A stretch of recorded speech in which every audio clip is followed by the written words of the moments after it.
Joy cometh in the morning. He did it. We did it. Now we take America back, and it's going to be better than ever. The victory show starts now.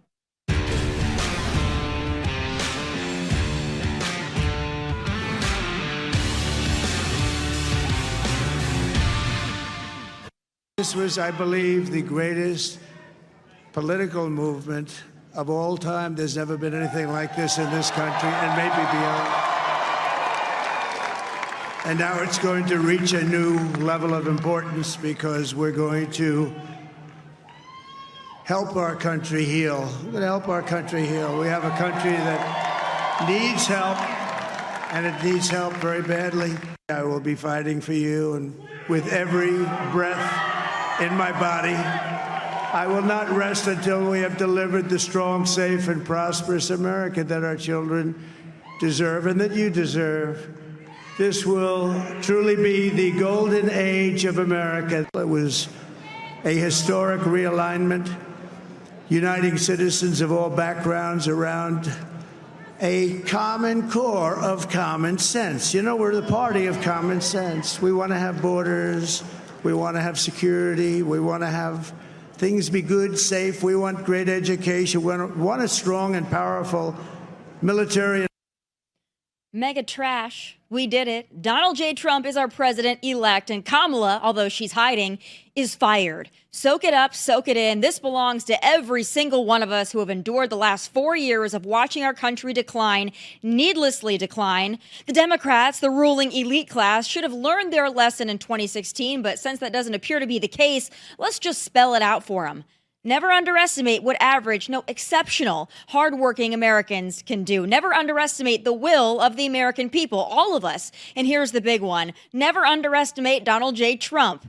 God, that man has been through so much. Why he, a billionaire, would ever want to put himself through this again is a testament to how much that man cares about all of us. Yes, even the liberals, whether they like it or not. And I'll tell you this, from the bottom of my heart, I believe this, y'all.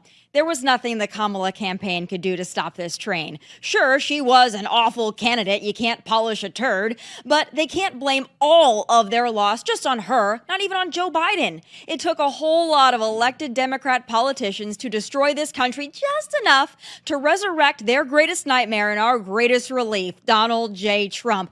They thought they'd pull one over on us with that little switcheroo, the vibes, the brat. I don't want to be petty, not too petty anyway, but damn is it fun to be a Trump supporter, and especially a Trump supporter in media today. Cue the liberal tears. There are African-American women who know a little bit about being talked down to and know a little bit about having their economic dreams crushed, who tried to dream a big dream over the past couple of months. And tonight they're trading in a lot of hope for a lot of hurt. And they were hoping that maybe this time,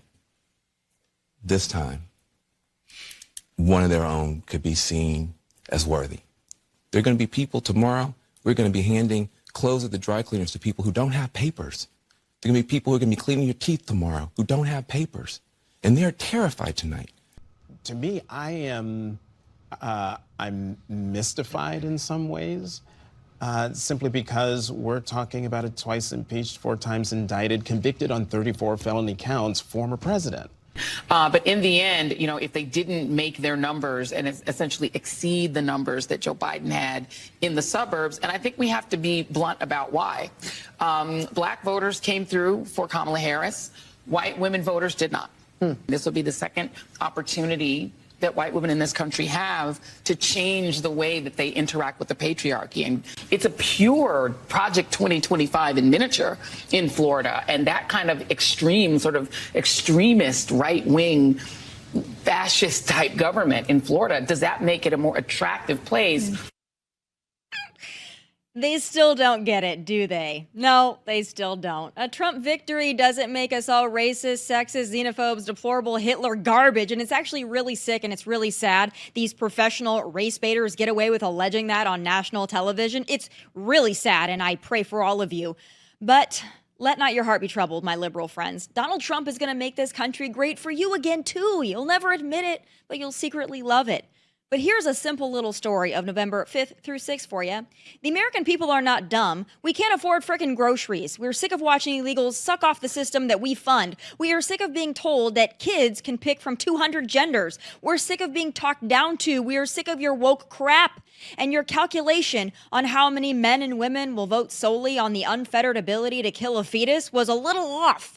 And best of all, your plan to pack this country with so many illegals you'll give amnesty and voting rights to, well, you miscalculated that one too. So consider your invasion operation over. We are taking back America. Read it and weep. Joining me now with his election breakdown is Off Limits with Ian Haworth, host Ian Haworth, on a very great day. You know, you were scheduled to be here either way, but it's a great day. Joy cometh in the morning. Kamala is hiding. But the American people have spoken. Initial reaction, and did you expect it to be what it was? I hoped it would be what it was. I think I was so cynical after 2020. I kind of had this hope, like everything seemed different this time. The support for Trump seemed different. The categories of people who were coming out in favor of Trump seemed different. It all felt different to me, but part of me just had that in the back of my head of, we kind of felt this way in 2020. We kind of felt this way in 2022. And so to see this, as I said on X, Chipotle level blowout was just fantastic to see. It was just wonderful. So speaking of 2020, to me, this is also just, it's so indicative of how weird 2020 was, right? Mm-hmm. And, you know, we talked about this before the show, but there are folks out there that are going to blame Pelosi and Obama and, you know, George Clooney for pushing Joe out like Joe could have won. Joe couldn't have won. Joe didn't win on his own merit in 2020. Joe didn't win in 2020 because Joe was great. Joe won in 2020 because of COVID psychosis, BLM psychosis, and the fact that Republicans did not play the election game. They did not early vote. They did not mail-in vote. They did not ballot harvest. They didn't have the game that the Democrats have been working on for years. We were caught flat-footed. So 2020 and 2024, it's not just that Kamala was bad. She's bad, right? I mean, no doubt. But it was also because 2020 was an anomaly year, and now we're back to normal. And I think had Republicans had all the things in 2020 that we had in 2024, Trump would have won in 2020. But I think looking forward on what we've got here, the demographic shifts to me. How do Democrats play that off at this point? Well, right now they're playing it off by blaming people. Like they're coming out against black men who've been brought into white supremacy and all that nonsense. They're angry. And of course, they need to look in the mirror because the media, you know, people like Joy Reid, who's just wandered in from the asylum and they've given her a show somehow, those people are to blame because they look in the faces of regular Americans and they spit in their face every single day. They blame regular Americans for what they see as the problems with the country. And every single time a woman, say, doesn't vote the way they want, oh, she was beaten by her husband. It can't actually be someone has a view different than mine. Every single time a black person votes differently, oh, it's because they've fallen victim to white males. Like they're blaming the podcast world. And, you know, Kamala Harris was too, I don't know, busy, lazy, bored, scared to go on Joe Rogan. And so they blame everyone but themselves. They are to blame. The entire Democratic Party regime and the media, they're to blame. Just them. They are. Well, it's going to enrage me over the next several weeks. Enrage me in a small way because I'm so happy. I don't know if I can actually be mad. But, you know, I woke up today. I'm a woman. I lost 0 rights. In fact, I gained a lot of rights because Donald Trump's my president. So now I know that free speech is going to be protected. I know my Second Amendment is going to be protected. I know my country is going to be safe and secure. I know that there's going to be an end to endless wars that we are funding. I mean, Ukraine, be put on notice. We're not sending you a blank check anymore. NATO, same thing to you. We support you, but you're going to have to pay your fair share. So to me, this whole narrative of, you know, women were let down by this and that men let down the women in their lives, like that's so condescending to me as a woman. And I don't care that like Mark Cuban thinks we're weak and dumb. And I don't really care about even so much the garbage stuff. I care about the fact that you're really trying to convince women that like we woke up and the sky was falling. But how long do you think that this charade lasts? I mean, I'm hoping this is a wake-up call, but just seeing their reaction in the immediate aftermath, there's very few people on the Democratic side who are actually saying, like, look, we need to take a step back. We need to think about whether Barack Obama is, you know, the second coming of Christ, that maybe we shouldn't be putting him forward as every single decision maker. But right now, they're just falling on the same routine. So I think 2028 will be exactly the same. I think 2026 will be the same. But I don't care. Like, Americans clearly don't like that kind of thing. And so that's a winning strategy for Republicans. So the longer this goes on, I think the more Republicans and conservatives generally need to be just a voice of reason, a voice of normality against this nonsense, because people hate being talked down to. I think it's not just the lies. I think people are used to politicians lying. I think it's the way Kamala Harris would appear and would just be so condescending, would speak down to people, would show it with Beyonce, and as if that's all we need, all the masses need is one glimpse at a celebrity, and then we'll vote for them, no questions asked, when Americans actually care about policy. And Trump talked about policy, and that's why people voted for him. I think what's also really interesting is this is really the first time in a very long time we've had a direct side-by-side of candidates. And also, they lied to us by pretending that just wasn't the case. Like, Kamala Harris was the candidate of change. Change from what? From her? It makes no sense. But everything is based on just assuming we're all stupid. And of course, we're not. No. What do you make of Kamala not speaking last night and not speaking all of today? She's going to speak at 6 p.m. tonight. Like, that's a cowardly move. Like, even Hillary Clinton wasn't that big of a coward. I can't wait to see her dumb face. Sorry, I'm a little petty, but you know what? Screw it. Like, of all the names, the names they've called us, like, I'm gonna call Kamala dumb. I'm sorry, but why do you think she's gonna wait so long? I think deep down the problem is she's a moron, right? Under all of this, she's not a smart person, and so whenever she actually has to think off the cuff or be under pressure, she hates it. That's why the entire campaign, it was kind of like a basement strategy in a way. If she barely ever went anywhere, she did one short interview on Fox News where she just spoke over Bret Baier the entire time. He didn't really get a chance to follow up on any of the lies she was pushing. And it's embarrassing to come out having lost. Like, none of us like losing, right? None of us like having to go on national TV and saying, like, yes, I lost. Especially to someone you called a fascist 3 seconds ago. So she made this bed, she has to lie in it eventually. But I think it's a sign of weakness. I also think it's a sign of disrespect to her own side. Like, all of her supporters who were staying at outside their HQ last night, well into the night, and they just, oh, sorry, she's gone to bed.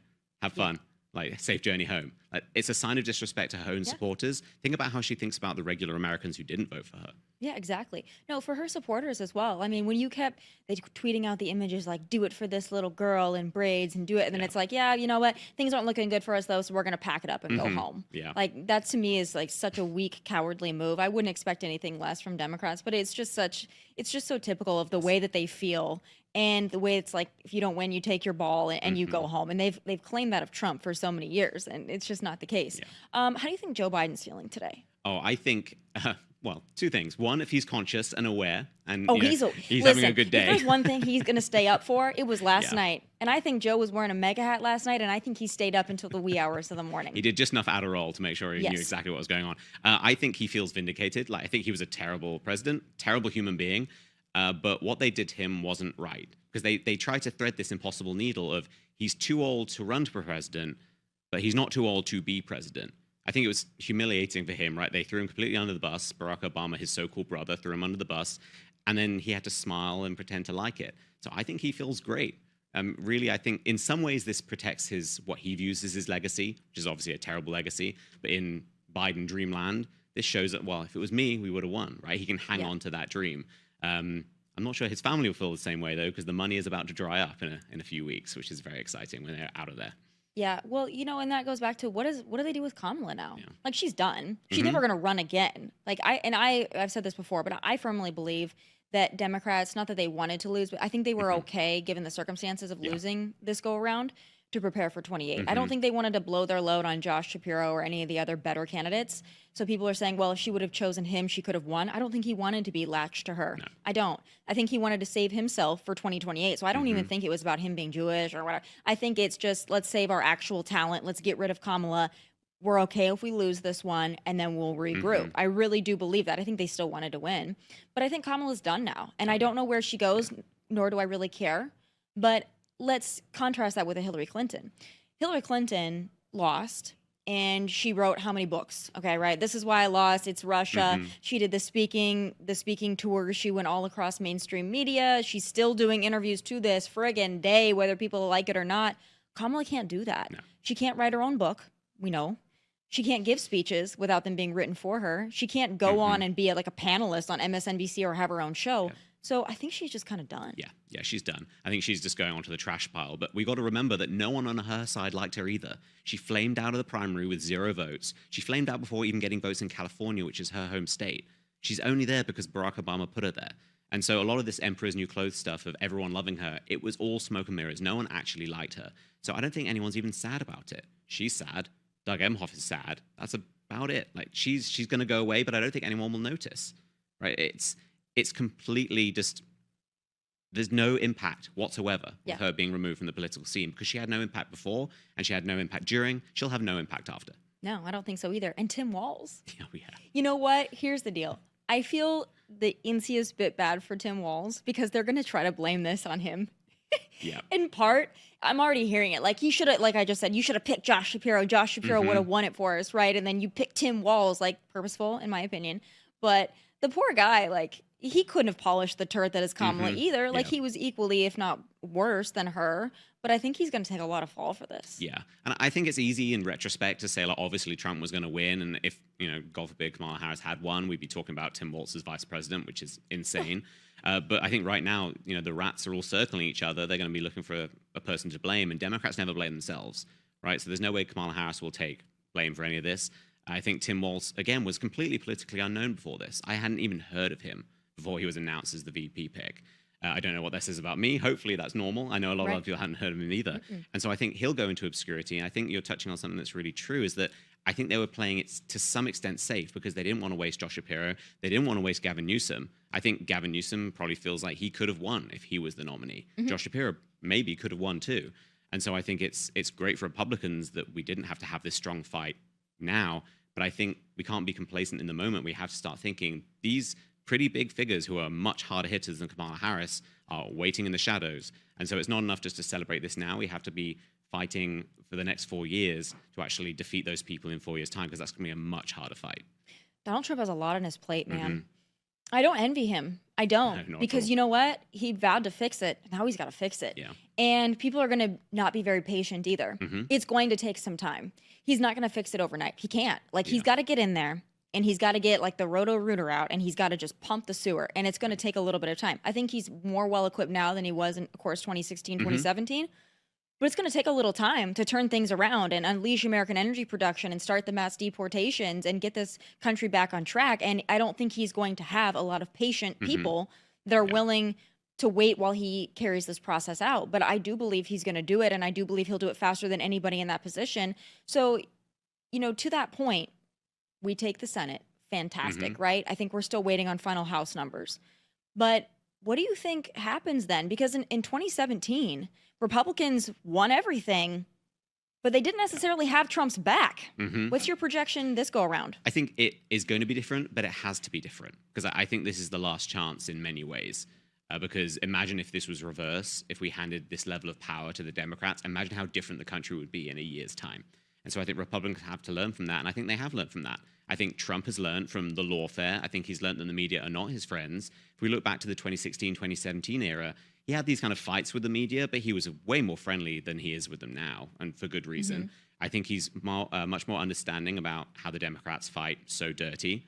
And I think it shows that we have to clear house. We have to clear out these institutions. Some of these institutions maybe even remove, but we have to clear them out, because otherwise that's just a deep state level that it doesn't matter who's in the White House when the same people are in power behind the scenes 20, 30, 40 years at a time. And so I think he will do it because he has to do it, because if he doesn't, I think his legacy will be destroyed. I think it will be a very difficult 4 years, because we'll have the same leaks, we'll have the same lawfare, we'll have the same problems. In the midterms, if we lose, hopefully we'll have the House. If we lose the House, if we lose the Senate, it's either going to be gridlock or even worse. And so I think it's a matter of he has to do it, because there's no other option. I can tell you what I'm worried about. I'm worried about Republicans when the mass deportations start, and I'm worried about how it's going to look bad. And it's going to tug at, the heartstrings of some folks. And you know what? I'm a human. It should. I get it. Like, listen, mass deportation doesn't look good.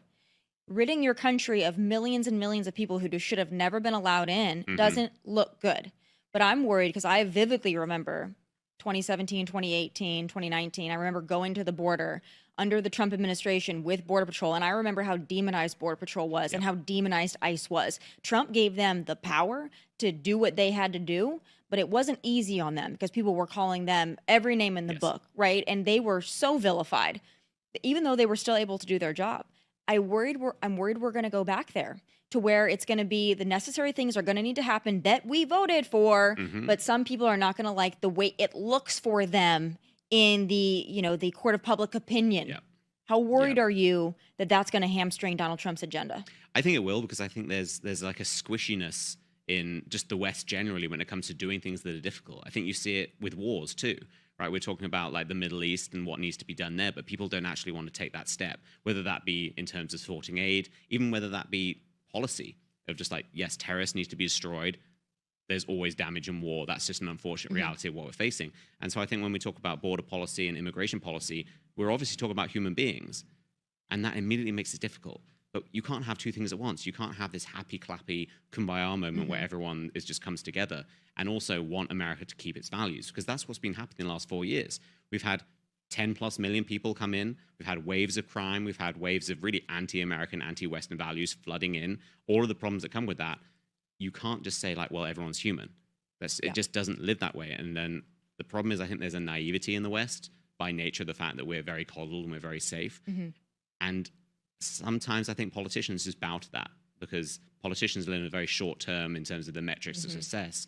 So they don't want to do something that is good generationally because they might get voted out in 2 years' time. And that often hamstrings them more than anything else. So I hope we push through because it needs to be done. But unfortunately, when you've got the media against you and you've got the Democratic Party against you and they're just banging this drum of look how cruel Trump is, even though he's doing the same thing Obama did, it's an uphill battle. But I think we just need to embrace that. Everything as a conservative in America is an uphill battle, and we just need to walk harder up the hill, I guess. And I think transparency is going to be key. You know, if I were Donald Trump, I would say, listen, I promised you mass deportations, and over 50% of the country supported mass deportations. We're going to start doing it. It's going to be targeted. We're going to get rid of the criminals first. But like, listen here, this is what I would do. I would say you have 90 days to self-deport. I would say you have 90 days to turn yourself in and say, I'm an illegal immigrant. I came across in Brownsville under Biden. I realized I did it wrong. I'm going to self-deport. Help me get back to my country. And then I respect the country enough that I'm going to apply to come in legally. I give these people credit if they do that. Yes. Allow them to self-deport. And if they choose not to do that, well, then I'm sorry. The process begins. Yeah. You're not going to hide in the shadows anymore. But I think that would be a fair way to go about it. And I think Donald Trump needs to be honest with the American people that it's not going to look good, guys, but I have to do what I have to do because of what was heaped on us. Yeah. Millions of people. And now that he doesn't worry about running for another term, like, do it. Yeah. But I'm also wondering who you think leadership is going to be in the Senate, because that's going to make a difference. Yeah, I don't have an answer for that. Honestly, it's something that is very new and fresh. I think we're so used to Mitch McConnell being there forever. The idea of not having him is completely foreign. But I think in terms of the immigration stuff, one more thing is he has a mandate, so he has to do it, right? If democracy means anything, we can't have more politicians just coming in promising one thing, and when it comes in, it's, oh, it's too hard. I'm too uncomfortable doing it. So he has to do it. I think the key is going to be focusing on the crime, because we can have debates left, right, and center over people who've been law-abiding for years and maybe even paying taxes, albeit illegally through fake Social Security, things like that. Everyone is on board with removing criminals, right? And there are plenty of criminals there to deal with. So I think if we deal with that first, that's going to take potentially years itself. And so I think he's got enough to worry about just on that front. And if Democrats want to push back on that, then I think that's another campaign they're just writing for Republicans right there of maybe deporting criminals is a good thing. And if you're against that, then it's pretty clear you're anti-American. Yeah. Well, they voted against it once before. Yeah. They voted against Nancy Mace's, measure to deport illegal aliens convicted of sex crimes. Yeah. So that's wild to me. I'm wondering how the Senate's going to shake out. I listened to Mitch McConnell speak this morning, and it wasn't full-throated support of Donald Trump. I can tell you that. I'm not sad to see him go. Like, he was like, oh, we did a great job in the Senate. It's like, you're not even being like, you know what? We did such a great job in the Senate because Donald freaking Trump was on the ticket. Like, give him the credit that he deserves, man. Like, people didn't vote for you, old Dusty. Like, it just makes me so mad that they don't understand that Trump is the one that did this. Like, his operation is what did this. And the RNC getting in the voting game, that's the next thing I want to talk to you about. I think Democrats should be nervous now because Republicans have figured this out. And we did it in 4 years. And now we're going to have another 4 to get even better at it? Yep. Woof. Yep. They have all these games they're used to winning without even trying, right? The mail-in ballot stuff, the early voting stuff. They just assumed they would win. I think you saw some of that panic when the early voting numbers started coming in. It was like, oh, there's Republicans early voting. Yep. Oh, I'm not sure I like this. They're not just relying on voting the day of. Then we can play shenanigans with printers not working or counting not working. And so I think, again, this is always the battle we have to have, though. We have to understand that the Democrats love to set these rules to their advantage.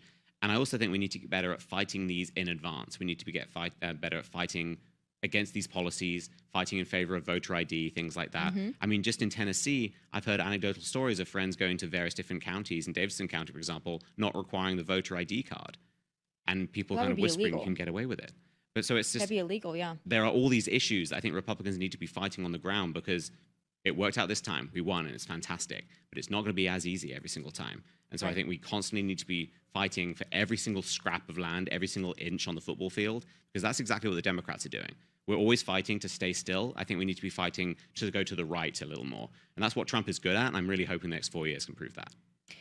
In the immediate aftermath, we haven't seen, to my knowledge, anything burned, broken, looted due to the Trump victory. I'm wondering if we will see anything. I know DC was already starting to board up. I expect the inauguration to be bad.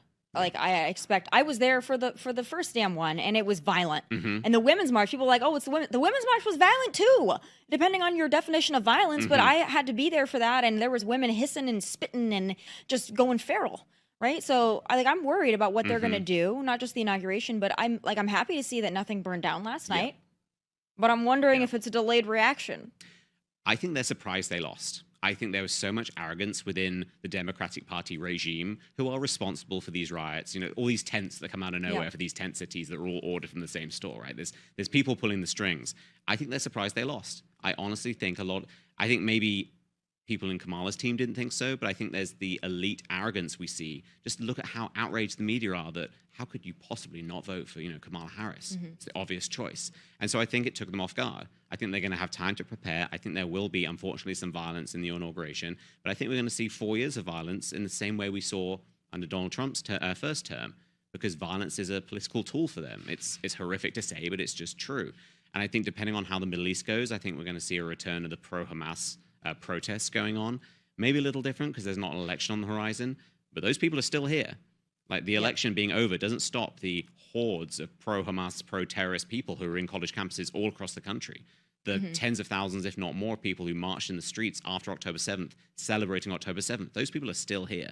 We still face all of these issues. And so those people aren't going away anytime soon. They might be quiet for a while, but I don't want us to get complacent and forget those people are there, because it's only a matter of time, right? We always have to be vigilant. I also think people do what they think they can get away with. And I think under a Donald Trump, maybe these people don't feel like they can get away with it. I don't think any of them love Palestine enough to go out in the streets if they're actually going to face prosecution for it. I really don't. I really don't. I think that when you just go out and you get a slap on the wrist, then they'll show up because it's fun for them. But I think when they know there's a new sheriff in town, and it's like, no, you're not going to get away with this. You're going to do hard time. And it's not going to be comfy. I don't think they're going to show up anymore. I think this is going to be a whole new vibration. And I also think some of the groups that were really mad that Trump won in 2016, I think they voted for him in 2024. So I don't know if they're going to be out in the streets. I think you're going to see a couple of people wearing masks with green hair, like white liberals, but I don't think you're going to see the masses like you saw. And another thing I want to talk to you about is the youth vote. Damn, Trump did well with the young people. This gives me a lot of joy. What do you think this means for the future of the Republican Party? I mean, I think it's great as long as we follow why Trump was successful. Because Trump was successful because he's, I'd say, the most authentic politician out there in all the good ways and all the bad ways. He says what he thinks, he does what he wants.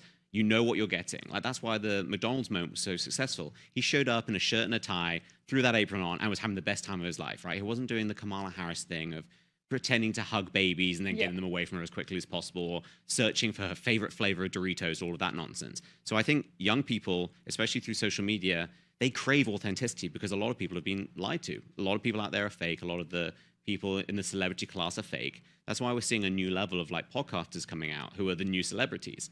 And I think that's why Kamala Harris was so unsuccessful, because she was bringing a previous generation of celebrities out. She was bringing Julia Roberts and Cardi B and all these people that simply don't have the sway they used to. She doesn't understand that the train has moved on from that. And so I think it's great that young people are engaged. They're not falling for the lies. I think there's a lot still we need to do, especially on issues like abortion with young people. And there's a lot more we need to do with basic indoctrination in terms of anti-Western values.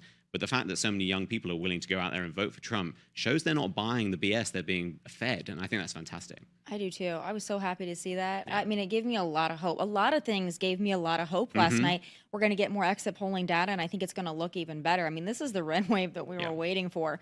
I don't think we can also underestimate the impact of Elon Musk in this. And it's not just Elon Musk. supporting Donald Trump. It's not just him showing up at rallies. It's not just, you know, his full-throated support of Donald Trump. It's also him freeing X and making it a free speech platform, because we didn't have that in 2020. We did not have, we had Twitter. The Twitter files showed us what they did in 2020, whether it was Hunter Biden laptop, COVID information, it doesn't matter. They were stifling conservative speech. I think Elon Musk was instrumental in this election. And I'm excited to see what he's going to do in a Trump administration. I think he's going to do something. I know. I mean, some of the efficiency we're seeing in SpaceX in federal government would be incredible. I think in many ways, Elon Musk buying Twitter and turning it into X changed the election, because it changed the platform of speech in the country.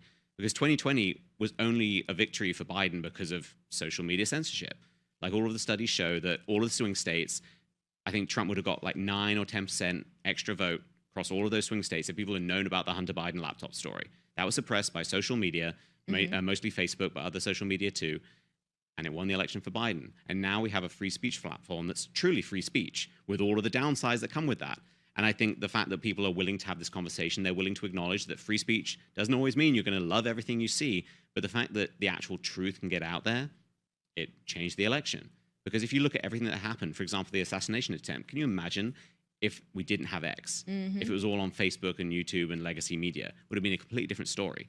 I don't think we would have heard about the second attempt, the guy hiding in the bushes. That would have just been memory hold. And so the fact that we can break through this generational gatekeeper of control and actually present people with the truth, and just with different viewpoints, whether you agree or not. There are white supremacists on X. I think white supremacists are bad, but I think you should be able to share all views under free speech. The fact that we are all, as adults, able to exist in that platform and still make good electoral decisions is proof that free speech is good, censorship is bad. And I think it's really a sign to other social media companies that maybe they should borrow from Elon Musk's viewpoint. I think we're also seeing that too. We're seeing, like, YouTube, for example, is under pressure to censor some some pro-Trump stories. They didn't do it. I think they knew which way the wind was blowing, but the fact they didn't do it, huge change from 2020. It is. I don't know if they're going to learn their lesson. I think that it's going to be 4 years of them still do the misinformation, the disinformation. Yeah. But I think that they better look around. It's kind of like one of those things where it's like, you don't know who you're surrounded by, and then you look around and it's like, oh, I thought this person was a liberal. I thought this person voted for Kamala. I thought this person was a Democrat. And then you look around and there's like MAGA hats everywhere. It's like, how did that happen? Oh, these are our customers. Like, what are we going to do? And legacy media is going to have to do the same thing, man, because they cannot spend 4 years crying about Trump now that they know the numbers and the demographic shift. I think they're going to have to change the game, man. And you know what? Who was smart? And I don't give him a lot of credit often, but Bezos with the Washington Post, non-endorsement. USA Today, non-endorsement. I mean, LA Times, non-endorsement. I know. They didn't want to hitch their wagon to Kamala Harris, and they were smart because of it. Damn, they might have saved their institutions. And that's the thing, right? It's all about the immediate versus the generational. And all we see, especially with the kind of, the purple-haired millennials who really are just very, very loud in these companies when they're lower in the middle levels of the company, they just demand change. But if you just ignore them, you swat them away like a bug, they go away. It's all about understanding that if you just stand up to this nonsense generationally or over a period of years, you're going to reap the rewards. I think everyone needs to wake up to the fact that you don't need to just bend the knee to every single child who complains loudly, which is what we've been doing for like 8 years at this point. All of the changes we've seen in America, because there's been a tiny minority of very loud, very annoying people demanding things, and people just going like, I can't be bothered with you, I'll just give you what you want. And the second the adults are back in the room, things are already changing and getting better. I agree. And you know what? I'm just so excited that we've got this opportunity now. It's an opportunity we can't waste. Like, we can't be complacent. There's going to be a lot of pressure on Republicans in every chamber and every level, local, state, doesn't matter. A lot of pressure on you because now you won and now you got to show the American people what you're made of. But I think they'll rise to the challenge because I think that they understand how important the mandate is from the voter, from the American people. In closing, how do you think the holidays are going to go? Oof, I think it might be a return just to normal, honestly. I don't think we're going to be overly political. I think people will just get back together with families. I don't think we're going to have the same kind of thing we saw previously where people are hating each other, because I think the issues that decided this election were different than last time. Yeah. That's what I'm hoping for. Don't quote me on that. I might be wrong. I'm hoping we get just a return to normal. I really hope that's what this election will be remembered for, is just a return to normalcy, which is, I know, blows people's minds. Some people see Trump as like opposite of that, but I think that's what we're going to get. I'm really hopeful. I think it's going to be a great holiday season, and they're all conservatives in my family, but it's just, for me, it's like a sigh of relief. And you know what else? The fact that we got results last night or early in the morning, Yes. that was game-changing. Yes. Like, let's not stretch this out until January. And it was beautiful. We'll see if there's some election deniers on the other side. Oh, Maybe almost Kamala's going to certainly, come yeah. out tonight and give, you know, who knows? Maybe she's going to not concede. We don't know. We don't know what she's going to do, but she's got to face the music. Yes, eventually. Oh, what a great day. Ian, thank you for being with me. I'm glad it's under these circumstances because it could have been a very different conversation, but thank God it's not. Yeah, thank you for having me. joining me. All right, folks, that does it for this very special victory edition of Tomi Lahren is Fearless. We'll see you right back here for more victory shows for the rest of this week and hell for the next 4 years. Thank you so much for watching. Also, please like and subscribe to the YouTube channel at Tomi Lahren is Fearless. You can also watch the show whenever you want, of course, on Fox Nation from beautiful Nashville, Tennessee. God bless and take care. Hey, thanks for watching. If you want more of my hottest takes, must-see conversations, and of course, my final thoughts, click here and make sure you subscribe here so you never miss a beat. I'll be here every weekday, and I hope you'll join me.